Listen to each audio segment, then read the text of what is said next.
Hello everybody and welcome to Adobe Live. We'd like to begin by acknowledging the traditional owners of the land in which we are creating and streaming from today. We'd also like to pay our respects to elders past, present and emerging. My name is Flynn, I'm hosting today and I'm here with Alwyn Hunt. Hello Alwyn, how are you? Hey Flynn, how you going? Good to see you again. You too. This is really great. So we're so lucky to have you back on. We've been playing around with 3D a little bit and now we have an expert on, which is very nice. Because lots of questions been coming up around 3D, around how the space is expanding, designers getting into 3D and all sorts of stuff. So I'm going to have lots of questions for you today. Awesome. Yeah, it's really interesting times, particularly with the Substance suite, right? So where there's that sort of new creative, like demographic that are picking up the 3D tools now. So really excited to be able to take you through this session, keep it really high level, and yeah, just be able to just hopefully get some understanding of how we can do some really cool stuff with the Substance apps. Oh, perfect. Absolutely perfect. So a bit of a background on you. So you work for Adobe, we're Adobe bros, working within the 3D and immersive space at Adobe. You have this huge background, like 20 years, probably 20 years plus in VFX. I rattled off a couple of the places you worked with and for Sony Imageworks, MPC, DNEG, Animal Logic, RSP and Weta Digital. So quite the well-known names there that you've worked with. But can you give us a bit more of an in-depth kind of background other than your blurb about like your background and then what you do with Adobe? Yeah, I mean, we haven't got a lot of time, but quickly, the short version, yeah. Yeah, the short version is really just, I studied, actually, when I left school, 3D wasn't even around, so I had a whole different career. So I sort of understand where people are coming from, particularly that really are just new to 3D. But then, managed to get into 3D. I love the creative aspect of it. And, managed to get a couple of breaks here in Australia and then headed off overseas to work in some really big studios over there. And managed to specialize as a character texture artist, which is really about adding textures and materials to 3D objects. And that was my specialty in the industry. So, my sort of claim to fame is I got to work on Schmorg, the dragon for the Hobbit trilogy. Oh, wow. Yeah. Got to work on Thor and Game of Thrones and a few other sort of titles there, but really have a passion, but it's always about the artistic for me as well. So that's at the core of it. Oh my goodness, we could talk about House of Dragons, we could talk about the Lord of the Rings series, but that will take up our whole hour. So the other thing I wanted to talk about before we got started was the rookies as well, because I think that's something that everyone here should know about. So do you want to talk a little bit about that? And we can share your screen, because I know you have something prepared for us. Yeah, excellent. Just let us know when it's being shared there, yep. Flynn. And we're I up can now. walk through. Yeah, cool, excellent. So yeah, just quickly, the rookies. I think, Flynn, you mentioned I'm co-founder of the Rookies. What is it? It's a platform for really helping young people to get into creative industries. We do that by running contests. Like we're well known for the Rookie Awards, which is one of the biggest global contests for aspiring artists. And we organize career opportunities as part of that to win internships and scholarships and all sorts of things. Each year we host it. It runs from March through till June, and there's lots and lots of opportunities.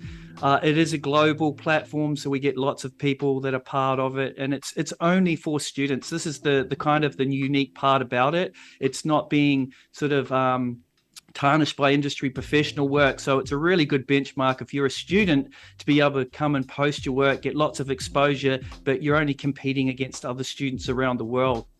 Like I said, Rookie Awards, this year we had 4,500 entries as part of the Rookie Awards. Amazing prizes, there's amazing community, there's 150 industry professionals that make up the judging panel. So it really is life-changing for people that win those career opportunities. And it's just about creating a portfolio of work. It can be your work that you've done at school. It can be projects that you've worked on behind the scenes, or other contests that you've entered into. It's just an accumulation of work. So like I said, we've got the community platform for creating your portfolio. We have a discover area, which is our information hub. So if you're wanting to find out about visual effects and all the different types of roles and anything sort of from ground up, then the discover area is really your source of information. We have other contests outside of the Rookie Awards. We have micro credentials where you can be earning badges and accumulating them that you can start sharing on LinkedIn. We have school rankings. There's lots and lots going on, so go check it out. It's at therookies.co, and get active. I love that sort of thing, like industry kind of speaking directly and providing resources for professionals, aspiring creators and professionals. So I'm all about it. Go check it out.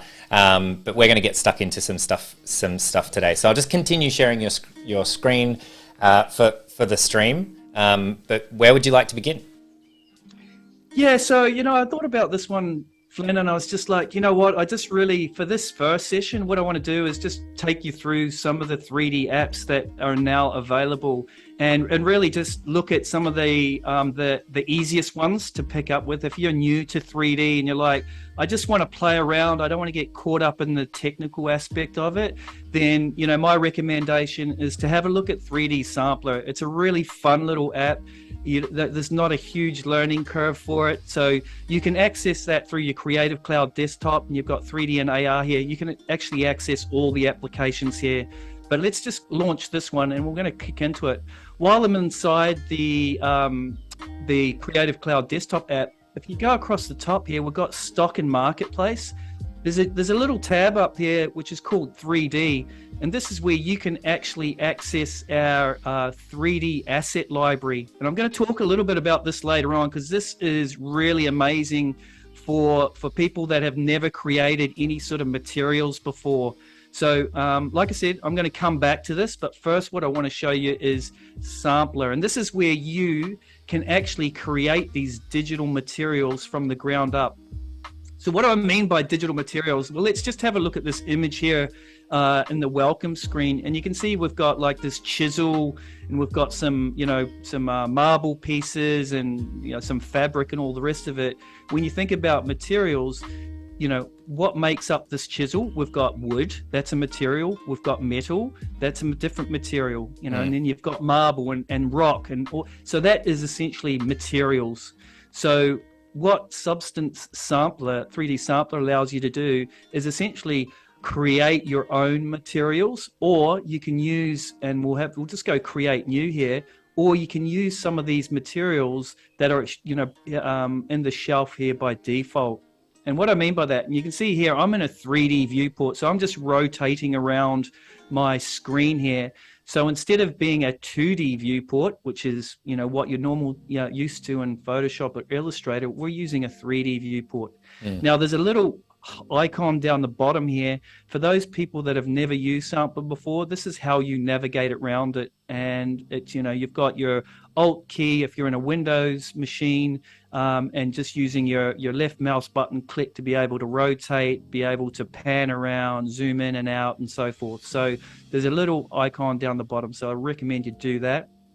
The other option is, and there's a bunch of options up here in terms of being able to find out more information about it. There's tutorials, release notes, documentation, and shortcuts, etc. Keyboard shortcuts, which is really useful. That'll just take you to a web page to be able to see that. So, right.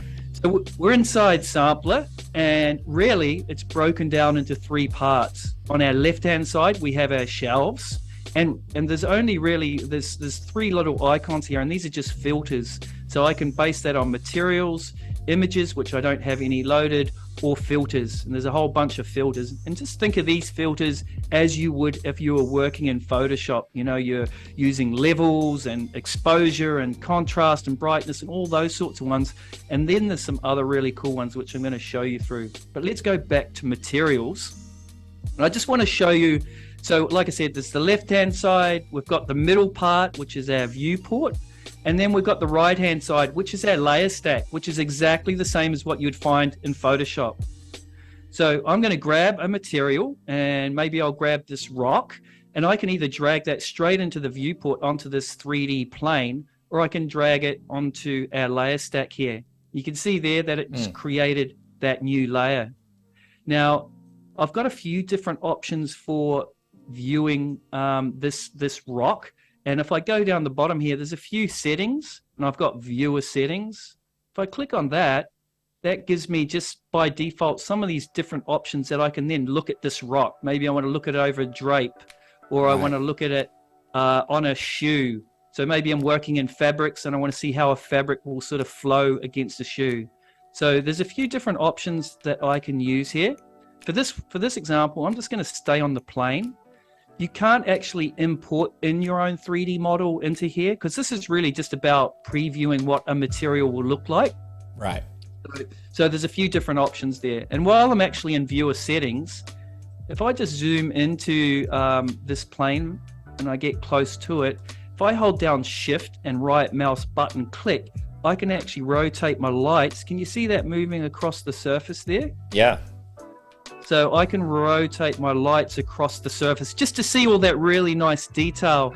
And I can actually change out that background environment. So I can just drag and drop one of these or click on these environments, and you can see there, you can see the color information from that background image that is now affecting our plane with those colors. Yeah, wow. So to get an understanding of this, so you kind of, it's applying what the lighting would be in that picture that you saw to this 3D space. Exactly. Yeah, wow. So I've just brought the opacity up of that background image, and you can see there. So if I change that out to this really pink one, you can see if I rotate around my object, we've got this environment, but it's actually affecting how it's lighting the material.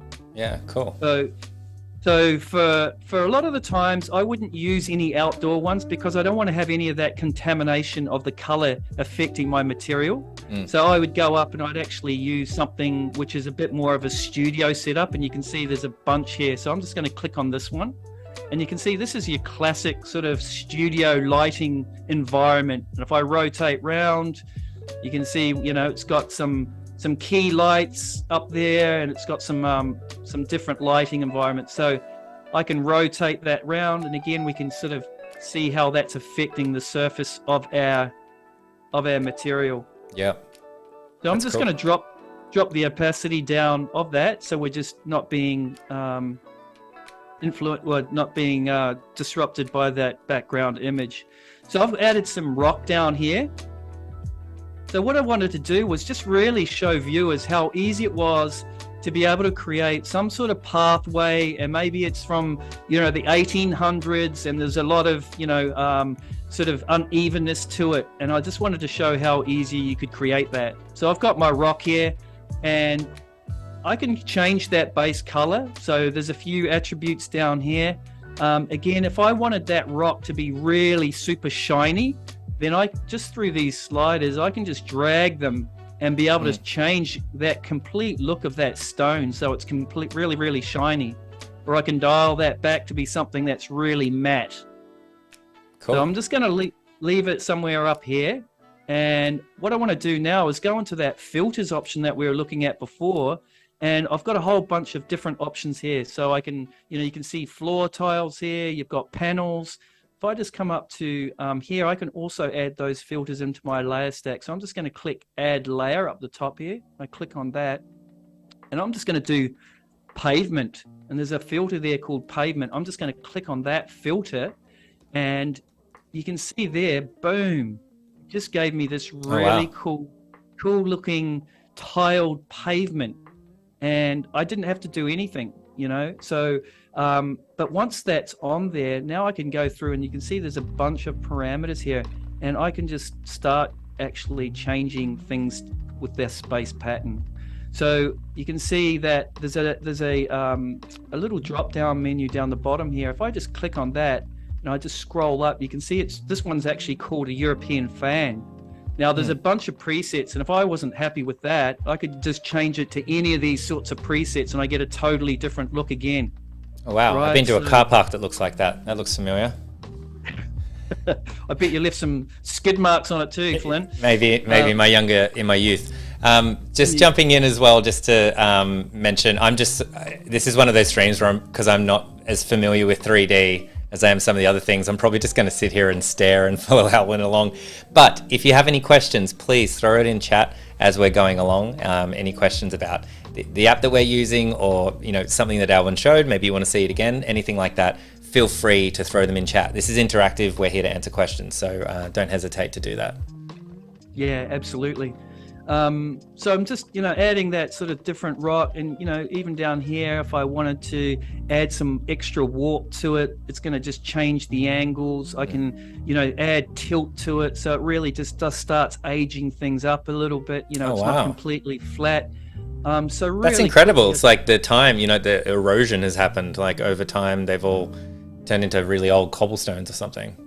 Exactly. Wow. I can then go through and even change thing like the joint height. Maybe I want that to be less because it's kind of been ground out over the years, and you can see now we're getting some real unevenness across that surface. So really, really quickly, I'm able to kind of get this uneven pavement.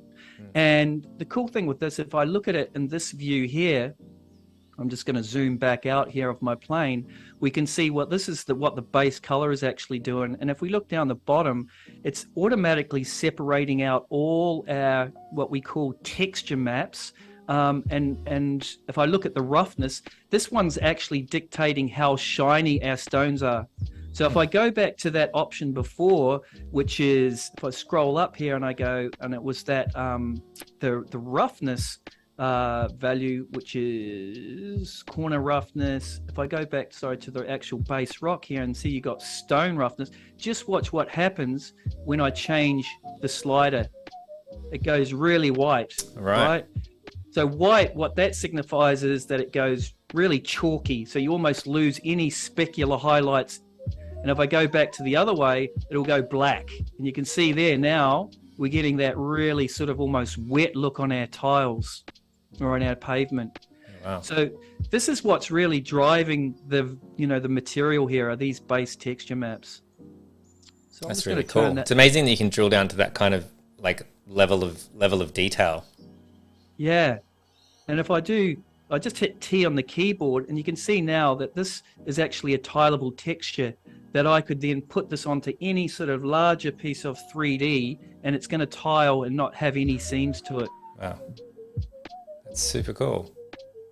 So I'm going to go back to my 3D view here, turn that off. And I just want to quickly just show you some, some other layers that we can add that are really fun. So I'm going to add water, for example. Boom, add that one, which is really fun. You can see there, straight away, just added this dirty water. And I can even change, the amount of sort of dirt, like in that sludge or whatever it is, just by turning that off. And now I get clean water. So it's super, super powerful for being able to create these base materials. And I thought, what am I seeing in the reflection? Is that based on the image that we've used for lighting? Yeah, exactly, Flynn. So if I go back and I actually select one of these outdoor ones, you'll see now if I rotate my lights around that surface, you can see now we're getting some of that sort of color influence. And if I just bring up the opacity of that color map, you can see now that this is the map that's driving the color, and we're getting some of that color that's actually being reflected in the water. Actually, just to make it more obvious, I'll click on this pink one. Oh yeah, super obvious in that one. Yeah, you can even see the windows or the structure in the reflection. Yeah, exactly. Hey, we did have a question from chat. Can you import or edit your own texture maps? Can you import or edit your own texture maps? No, you can't. So you can't import a texture map into Sampler. You can export out. What I can do, and I'll show you that next, is being able to bring in your own images. So instead of starting from a base material that we started with here, I can bring in my own image, and I'll show you what that looks like. But you can't bring in like like any of these. If we have a look at these maps again, so these base color maps, and be able to sort of manipulate it that way. Right. Cool. Good to know. There was another question, while we're at it, actually. I am seeing a similarity to Adobe Dimension here. Do you have any insight into the future of Dimension? I don't think you're going to get any background info, even if Alwyn has it, but that's the question, however you want to answer it. Yeah, I mean, Dimension, if we go back to Creative Cloud for a second, I'm just going to pull this up and I'll go back to our apps. Dimension really, when I look at Stager here, Stager is what Dimension used to be, but with a whole lot of brand new features, and it's been completely overhauled. So Dimension, I think when you look at Stager, that is really replacing Dimension. So you can, there is similarities in the sense that you can import in these base materials and be able to use them and be able to do certain things with them and play with the parameters. But Sampler is really about creating, layering up and creating more of these sophisticated materials like we've got here. So what I want to do next is just quickly, I'm going to go project new. I'm not going to save that. And one other really fun thing that I wanted to show viewers was being able to import in an image. And we've got here, Flynn, if I go to something like, I've got some embroidery images here. So I'm going to click on this file and I've got some of these images. So I'm just going to drag and drop this roller coaster or this roller skate image in here. And it's just a PNG. It's nothing special. And whoops, I'm going to bring that. Oops, did that just bring that back up? Sorry. I like this desktop background that you have, by the way. It's super cool. Yeah, he's a cool character, isn't he? So when I drag that into the viewport, it gives me a couple of options here. I just want to use that image as a bitmap, so I'm going to select that. I'm going to say import that in. You can see that image is now loaded into our shelf, but it actually hasn't mapped onto the 3D at all. So what it's asking me is, how do I want to use this image? So I can come up here and I can do something like embroidery, and I can click on that. And what that does is that it goes through and it now looks at that image, and just like that, it creates an embroidered embroidery logo from that base image, which is super cool. That's amazing. So I'm just going to change the tiling down to 1 so we can focus in on it. And you can see there the stitching is quite loose, so I can increase the count of that by just clicking on this this little slider down here, and it's gonna tighten up the weave and embroidery scale. So I'm gonna bring that up, and you can see there that it just like boosted up, and it's now nice and tight. That looks awesome. So I can export this out really quickly and bring that onto something like a baseball cap, or onto a jersey, or onto something that I have in 3D into Painter. But that was simple drag and drop an image. The other cool thing with this is, I just want to clarify that. So basically, like if you created a logo like in Illustrator or something like that, you'd only really need to save it as a PNG, obviously, so that you have a transparent background, and then you can just bring it in here. When you import it, you select bitmap, and then this is like applying a filter to a logo, and then suddenly you've got this. Yeah, that's really cool. That's exactly it. It is a filter. And the cool thing with this is that, see, there's some input slots here. What does that mean? That means that it's actually looked at this image and gone, you know what? It's counted the number of colors that make up this image and given me slots that I can actually use to bring some of these other materials into. So I'm going to bring this jeans fabric material and just drop it into one of these slots, and you're going to see what happens here. It's going to actually look and replace that orange with that base denim. So you can completely change a look of a logo with these various slots that you can add in here, which is super cool. And you can see even from that base material, there's a number of different presets that I can use here just to be able to replace that out and just get totally different looks again. Wow, I love that filter. That's so super cool. Yeah, that's great for the graphic designers out there that want to show what the logo would look like embroidered. We're talking about merch just before we went live, weren't we? It's nothing like having especially if you're like a startup or something for a client, just how much they love seeing things in the real world, like an embroidered cap, like something that clients get very excited about. So that's something cool you could throw into your portfolio, or throw in your next client presentation deck, because I guarantee someone will turn to someone else and say, we need to make those hats. Yeah, I mean, and to be honest, like I've been working with a lot of retailers and you know, and companies that have been looking to adopt 3D, and they are just blown away with this you know, how we're able to recreate that in 3D. One of the cool layers here is that if I go to, and it's called Cloth Weave, which is a new filter which has been added quite recently. And if I just add this filter in, you can see here that it's automatically generated this type of weave for us. And we've got, if I rotate the lights across that, but what's cool about this is not only does it have, again, a whole bunch of sort of presets which allow me to look at various weaves, but I can go through and actually be able to customize this. So if I click on this little paint icon here, it allows me now to come up and actually paint onto the actual onto this mask here. If I just paint on that, and I just wanted to go, because what I wanted to do there was actually not paint on that. I'm going to just click on that, for example, hit X, and then it basically removes the various stitching for me. So if I just change that, I think I did something wrong there. Did I click on the actual default?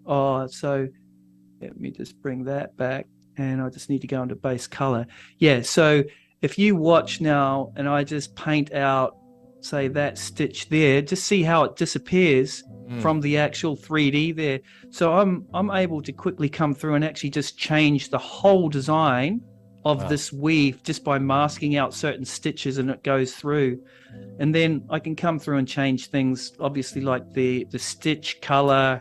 So maybe I want to change that to something like green, just to make it really super obvious. And I can come down and change that second stitch to something that is a bit brighter down here as well. So we can change that. And like I said, I can just carry on just adding and removing stitches and getting a whole completely different look of... Wow. And that affects like the whole pattern, like before you were showing that the pattern continues infinitely. So that... Boom. So it does the whole thing, right? Wow. So now I've got a completely different, but it's completely customizable to be a weave that I've just made up and created, which is super cool. That's awesome. And if I needed to go back and change to the to a different weave, then I can. So that is, you know, like I said, in Sampler, it's super fun to use. You can't break it. It's so much fun to be able to just come in and actually start experimenting with. Again, I can just, through one or two layers, maybe I've got like a wood here, drag and drop that on there. Again, I'll go into my filters. I might add, you know, not brick, but I'm going to add something like floor tiles, drag and drop that on there. Boom, just does, you know, creates these tiles for me, nice. that I can then go through and fully manipulate. So super easy to use, and just like I said, I get lost in this world because I'm just adding filters, adding various bits and pieces to it. You know, you've got leaves and stones, and, you know, if I wanted to import in some of those materials that we looked at before, if I go back to our Creative Cloud desktop app, which is here, and I click on that marketplace. Oh, yeah. There was foreshadowing for this before, which is great setup. Starting point for you to be able to carry on and create more sophisticated materials. Sometimes you don't have to. Sometimes you just want like a floor that looks like this. And it's super easy. So you can either access it through the Creative Cloud desktop app, or you can go straight into a web browser and be able to go to substance3d.com/assets, and that will bring you to here. Now, the difference being is that there are models that you can download as part of the browser version. So if I come up to collections and say I'm really focused on, you know, packaging, for example, I can go into see this collection, and this is a collection of lights. So those lights that we were just looking at then, Flynn, as those backgrounds. So these are, you know, emulating studio, you know, setups for lighting. I can download these and be able to import them in and use them to light my 3D models. You can see here, there's a whole bunch of 3D models. Maybe I'm just doing some product shots. I can download these models and be able to import them into Substance Painter. So I'm going to show you Substance Painter. In fact, I'm going to do this soda can as part of the design process and show you how I can create like a little marketing campaign with that can. But that's awesome. Yeah, so I'm just going to jump in one second here. So when you're logged into your Creative Cloud application, because I've done this before as well, and I wasn't sure exactly how to get that from here into an application. I think we're using Illustrator at the time, but you basically can just download it or license it, or if that's free, you can just grab it. And then does it go into your libraries, or do you need to bring it into like each app, or how does that work? Yeah, so you got the little download icon here. So there's a whole bunch of free assets that you can download as well. There's also, if I go back to the apps there, and this is a really good place to be able to link. So maybe you don't have access to the Asset 3D library because it's not part of the license. Like I said, there are free ones that you can download from there. There's also another area that you can go to, which is the community asset. So if I launch that, it's a very similar setup to that asset library, but this has been created by the community. There's a whole bunch of the similar things, models, materials that you can download for free. Once you've downloaded that, that will just go straight to your downloads directory. And if I come back here, for example, and I want to add it to this shelf, then I can just click on this little, if I go to my assets, your assets here, and these are loading materials that I've previously uploaded to here. So there's a little plus sign here, or I could simply drag and drop that. So what that looks like, if I just go to my, and I've got materials here, there's a whole bunch of different materials here. I can just grab, say, this climbing rope and drag that straight into that shelf, and then it will load there and I'll be able to access that material. The other option is, like I said, down the bottom here, add asset. And that's just going to bring up a little UI that I can then browse to where that that materials. Usually it's wherever you've set your downloads to. So it might be in your downloads directory, for example. So the cool thing with this as well is that actually, while I'm here, Flynn, it's a good segue into if I go to all apps, I can actually use Bridge to be able to manage my materials. All right. So sometimes. So what happens is you'll get a whole bunch of these materials. So if you store them correctly, and say you've got like a folder for rubber and a folder for ceramics and a folder for dirt and so forth, like you can see I've got here, Adobe Bridge actually reads these files, and the files are called SBSAR files. And just think of them like a PSD for Photoshop. It's just the file format that Substance uses. But Adobe Bridge actually reads that file, and you can click on that. It will give you metadata. You can add keywords, and it just really helps you organize and keep your materials, organized into the various categories, because it can get pretty messy if you're just dumping them down into the downloads directory. Yeah, so and just to jump in there, like it was something like Bridge uses. Like I know a lot of photographers will use it because it can read Photoshop files as well, like it can read all the file formats. So because we had that question, why are you using Bridge? It was just because they have like 10,000 different photos, and some of them are Photoshop, some of them are like say for Lightroom, there's TIFFs, there's all sorts of file formats, and they found it really easy just to navigate. So it's something to consider. Yeah, exactly. And the cool thing with this is that it will be able to read models. So some of the models that we have download, I don't know if there's got some here, so you can see the SASA file, but yeah, so this will get to a point where it will be able to read 3D models as well, again just to help with that organization, which is super cool. That's great. We just had one question from chat from before. Can you export this embroidered patch into an object file that you could attach to another 3D model? Yeah, absolutely. Yeah, so that's the whole point. So if I'm going to close out a sampler for a second, cool, and we'll just show you that example. So I'm going to go don't save, and what I'm going to do now is just bring up Substance Painter. So you can see there I've got Substance Painter here. I'm just going to launch that, and I just want to show you how that embroidery would work. I've already created one, and it's a little Kiwi character, I think. Oh, perfect. I've got, yeah. So you can see here I've got one. If I just open that up, and I'm just not going to do it with Photoshop. I'm just going to do photos here. You can see it's a cool little Kiwi character. Little self-portrait. So it's beautiful. Love it. So I've got that, and in the background we can see there that we've got Substance Painter now loaded. Now the cool thing with all of these applications, again, if we look at the setup here, it is it's exactly the same as what we were looking at in Sampler, except for the icons are a little bit bigger. I think I had them smaller, but you've got that left-hand side, which is their shelves. Then you've got your 3D sort of viewport here, and then you've got some more, your layer stack over here. So the whole idea with these Substance applications is you want to be able to have some familiarity with them, even with Photoshop and Illustrator, so that it's not too foreign to you. So they're trying to make it so user-friendly that it doesn't scare people. So it's kind of like when I think of Illustrator, I used to hate Illustrator. And it's like, I had this mental barrier with using Illustrator. I loved Photoshop, but going into Illustrator, I used to hate it.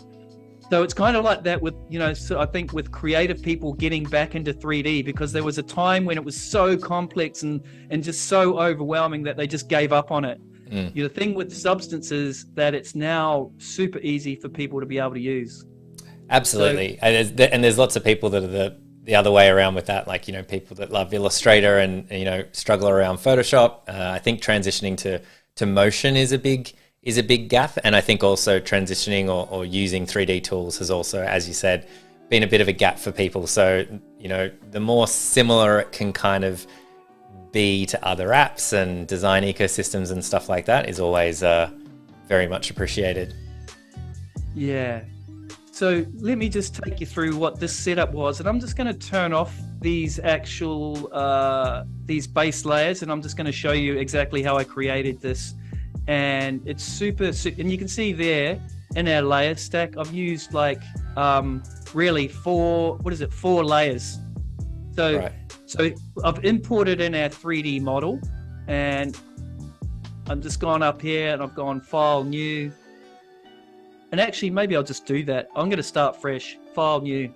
So we're going to go in here. So this is what you want to import in a 3D model. This could be your own model that you've created in Blender or ZBrush or some other 3D application, or even 3D Modeler, Substance 3D Modeler, which is a new application that's going to be open later this year. So I'm going to come here. I'm going to go Select, and I'm going to go to Baseball Cap. And you can see here, this baseball cap is one that I just downloaded from that 3D asset library that I was just taking you through. So FBX is the file format. Again, just think of it like JPEG, PNG, whatever it is. This is FBX is a 3D file format. It's pretty stock standard with most applications. So I'm going to open that. I'm just going to go OK and not change anything. I'm going to just discard this for a minute. And what that's going to do, it's just loaded up our 3D baseball cap there, right? So again, if I go back to a 3D asset library and I go cap, and I just want to look for FBX, actually I'll do baseball cap,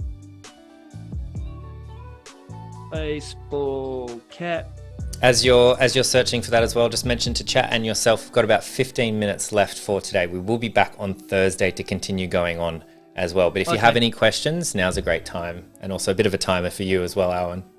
Yeah, thanks, buddy.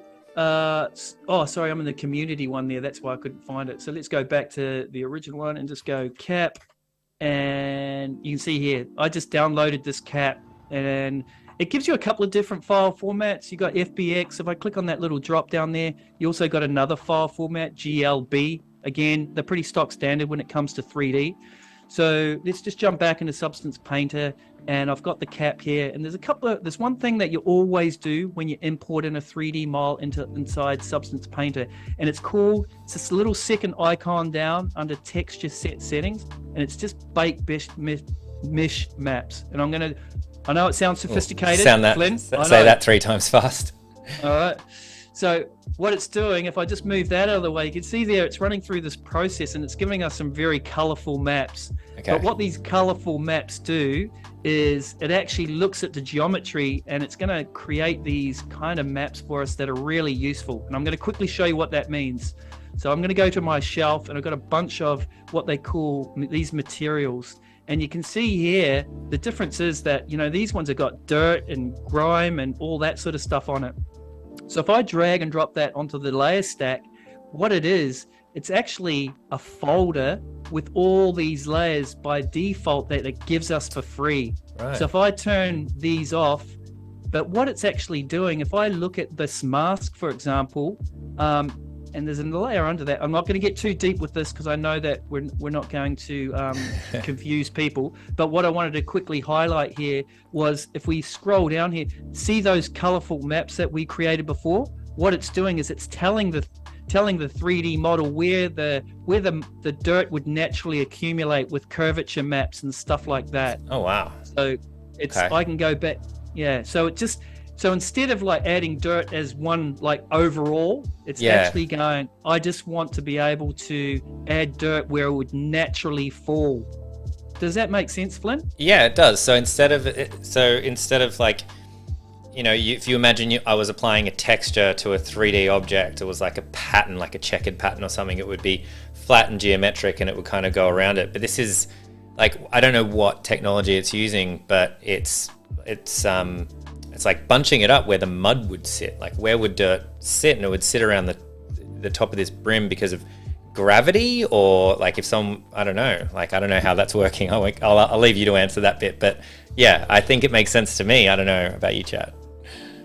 Yeah, so it's exactly that. So it actually looks at the 3D model and goes, okay, where are these 3D parts intersecting and where are the joints of it? And then it's able to go, okay, cool. I'm going to create a base map that actually tells me where all this detail is. And this is the beauty of this program, is that it does a lot of this hard work for you. And you don't have to know about this. You don't have to know the science behind it. As long as you know how to push that button and go, okay, create those mesh maps, which we were just looking at then it does it automatically for us. And that's the, like I said, the beauty of these programs. I don't want to know about it. I don't want to know the science behind it. I just want to know that you're going to put stuff in the right place, right? Yeah.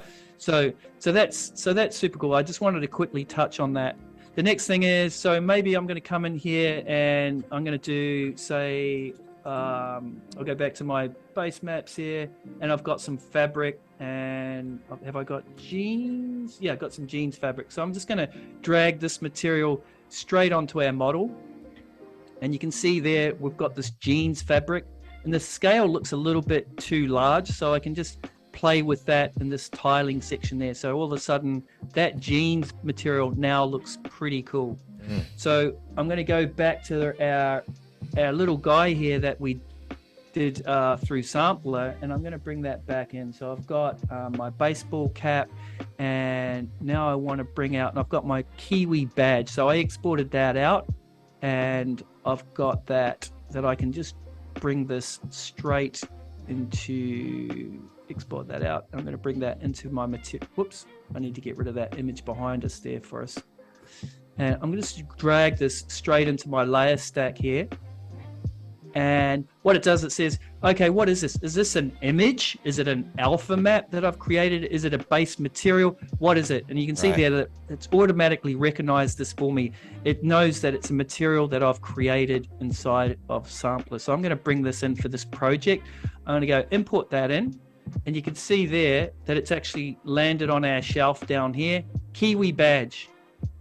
Oh, now I've actually created that with a base denim underneath it, which I don't want. I just wanted to keep that separate. So let's just bring in this other version that I've got here. It's done the same thing. I'm going to go bring into project. So that was bringing it in with the background behind it, almost like, and I'm going to relate it to graphic design stuff again. It's almost like having an image with it, that's a JPEG, but you actually want it to be transparent. Like it's bringing in that other layer. Exactly. So now you can see the two different, right? So if I was to drag that on there, of basically hard-coded I guess hard coded. I don't know if that's the right word, but you can see there that I've already got that that denim that's part of it, which I didn't want. I like this. This is cool. Leave it like that. Leave it like that. That's amazing. See, I can tile that as many times as I want to be something fun like that. So that's cool. And that's the thing, I think, Flynn, with 3D is, it's like, I always look at it like when you're cooking, it's like a recipe. You've got 100 different recipes to make a pavlova. There's not one that is always correct. It's kind of what you're looking for at the end of the day. So sometimes, and it's like your design process, if you're a graphic designer, these happy accidents are sometimes really cool. And that's what you're like, actually, I wasn't expecting that, but I love it, right? So there's that option, or I could bring in and just drag, and I've got this option to be able to bring this on here, and I just want to place it on my actual denim here. Cool. And you can see now I can move it around. So maybe, I don't know, maybe I want that just on the front section here instead of on the actual baseball cap. I can sit there and I can rotate it, I can position it, I can do whatever I want now that I've got it on there. So I can just easily move that around, and you can see I'm getting a little bit of a highlight at the back there. I can just change that actually if I go into one option here, which is that one. I want to use the opacity, that PNG that you were talking about. I want to use the opacity of that to kind of get rid of that hard edging. So I've taken my embroidery logo there, and I've just dropped it on my cap where I can position it wherever I want. And then if I wanted to, I could keep adding details to that. I can have a quick render, see what it looks like, and hit this little button up the top here. And you can see again, it's the same thing that we're looking at in Sampler with these background images lighting our 3D cap. I don't want an outdoor one, maybe, and it's exactly the same setup. I want an indoor studio lighting, and maybe I don't want to see that. I want to just use a clear color to drop that in the background. I can position that up, and I can just drop that to the ground a little bit, just a fraction. And just because we're talking about rendering and things like that, like how powerful a computer do you need to have? I know it's a how long's a piece of string answer, but just in kind of how would you answer that question if someone said, how powerful, or, how much money to spend on a computer to kind of play with some of these programs, or, I guess get into 3D? Yeah, I mean, it's a bit of a loaded question, that one, Flynn. As you know, like if you're, if I'm working in one program, like the latest Macs, for example, M1, M2 chips, man, you're cruising, right? You've got enough grunt and those sorts of machines. It's all about your graphics card. So if you've got a good graphics card, then a lot of these programs rely heavily on the graphics on the GPU. So there's, again, if you wanted to go to the help, so if I go to the browser, for example, here, I've got like there's a general system requirements here. So let me click on that. Oh, you got that bookmarked. It was just a random thought that popped into my head, and you're like, this has come up before.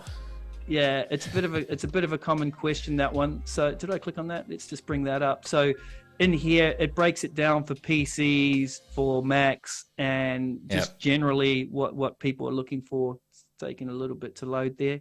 So I'll let that load in the background. I'll just go back to our cap. You can see there, we've got a really nice render of our cap. I can reposition it. This is rendering in real time, by the way. So it's I can change the background to whatever I want. So maybe this is a product shot, and I just want to do something where I'm just showcasing my cap with my embroidery, so I can do all that sort of stuff. Cool. Click back into it. Oh, we're getting close to time because that's my timer going off. So 6 minutes left. 6 minutes left. And did that come up? Don't know why. Well, 5 minutes. Johanna has corrected me. 5 minutes left. All right.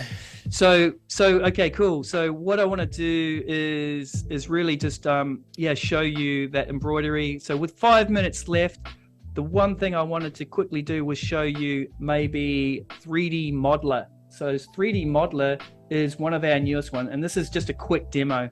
So I'm going to just launch this, and this one is currently in beta, and it's going to be released later this year. And this is our first sort of step into actual 3D modeling. So I've got this little UI popping up here, and I'm going to go new. Very cool. I have not even seen or heard of this app before, so I am pumped. Yeah, so this is really super cool. So if I, for example, I've got 5 minutes, so I need to bang this out. So you can see here, you start off and think of this as like a piece of clay. And maybe this piece of clay is actually a cylinder. And I'm going to just scale that up a little bit. I can actually pull it that way. And if I was to do, that can, and then there's a few different options here. If I wanted to actually, hollow that out, I could do something like that. So it's really super easy for me to use. Now the cool thing with this as well is I can actually kick this across to my my headset. So I've got a Quest 2 headset, and if I'm connected through Meta and my Oculus account, I can actually start sculpting the same scene in VR. So I can jump back and forth from my desktop to my VR headset. So the whole idea with this is I'm going to go, I might just add some chamfer, or no, actually do some fillet on the top just to smooth that off. And then I'm going to go apply, because I want that to be the first part. And then what I'm going to do now is just grab that. I'm going to push that down, and we can see down here, maybe I want to cut out some of that. So if this was a can, all I'm thinking about is intersecting. So I can use that. I'm going to erase tool. I'm going to hit enter, shift on my keyboard. You can see there now, if I just move that out of the way, it's created that shape at the base for me, because it's cut out of that main cylinder. Yeah, cool. Exactly. So then I can come back up to the top here, and again, I'm just positioning this. I might flatten this out a little bit because I want to get a bit of a thing like that. Or actually, maybe I'd use the cylinder for this. Again, nothing's right or wrong. I'm just experimenting what I want to do there. So I can see the depth that I'm going down, bring that down, hit space, and you can see that it's just cut that out for me. Cool. And if I wanted to get something that was looking, like that rim of a can, I'll do a bit of a donut here, and I'm going to change from erase back to add. And if I just pull that down, you can see I'm just bringing that, and we're almost up for time, but I can just keep We got a minute left. This is super cool. I got to say that, Johanna is extremely excited about this, particularly. So you can see that, this is so much fun to do. You've got a whole, if I right click on the menu, I can start adding symmetry and I can add layers, but it's the whole idea. And that's why they've kept it super simple, is just adding shapes. You're actually adding and subtracting as you go through, right? So you've got different shapes that you can just keep adding and subtracting to. So for that super cool, and I like that idea of it's like clay, but you can add clay to it. You can take stuff away. Really, really cool.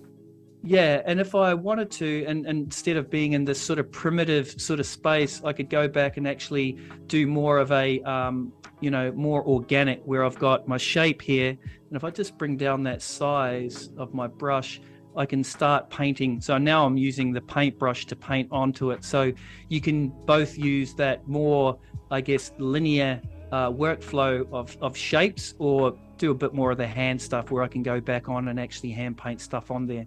So it's a super fun tool. I'm really excited. So once you've got something to a really good point, then you can export this out as a mesh and then be able to bring into Painter as well. Wow. So that's probably close to where we're at. I'm not going to stop sharing my screen because I've been told not to do that. Thank you. That's perfect. Thank you, and great timing as well. That was a lot of fun.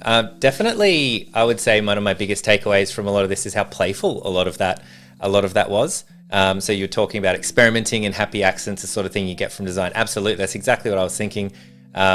And just playing around with it. And I think some of the filtering systems are like really, really straightforward that we were showing before. But yeah, that's super cool. We will be back on Thursday. So on Thursday, we'll be at 2 p.m. So starting basically now on Thursday, we'll be back. We're going to be covering some more 3D stuff with Alwyn Hunt. Alwyn, thank you so much for taking us through 3D. No problem. And yeah, I'm looking forward to the next session where we can pick up that soda can and actually create a bit of a marketing campaign with some final renders and do some really cool stuff with it. So yeah, thanks for sharing your time with us today. And yeah, thanks Flynn for inviting us on. My pleasure. Campaign. There's the pun before we go out. All right, excellent. Campaign. Thanks again, Alwyn. Thanks everybody. And we'll see you on Thursday.